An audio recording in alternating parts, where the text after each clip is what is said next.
No niin, tervetuloa katsomaan tätä minun kysymysvideotani, koska tarvitsen apua päätöksenteossa.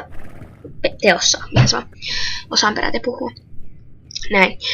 Mutta eli joo. Kyselen siis, että kun aion vaihtaa hiustyyliä, niin taas jälleen kerran, koska minun mielestäni semmoiset lyhyet pörröhiukset ovat aivan ihanat. Ja olen ajatellut säästää johonkin hevoseen, että kun en tiedä mihin, niin voitte sitten auttaa minua päättämään tämän asian. Kiitoksia. Joo. Ja niin. Katsotaan mitä tästä tulee. Ja niin, kommentoikaa ja auttakaa minua ihan oikeasti. Ihan oikeasti. En tiedä mitä tästä videosta tulee. Aloitetaanpa. Tämmöiset punaiset hiukset on Silveristä, maksaa 30 Starcoinsia. Tämmöiset valkoiset, nämä on mun mielestä myös ihanat, niin nekin maksaa 30 sieltä Silveristä.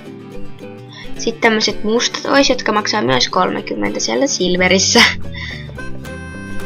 Sitten olisi tuommoiset ihanat mustat tommoset dipit tuolla Goldenissa. Ja tällaiset valkoiset, missä on tämmöiset söpödipit tuolla siellä Goldenissa.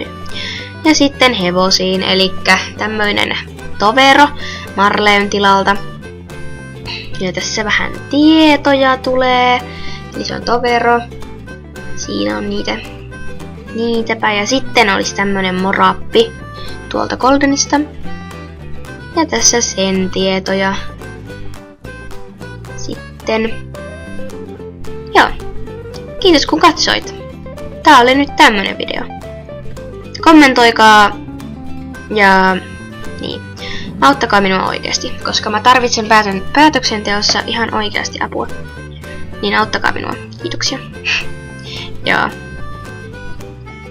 tällaista. Se olisi moro.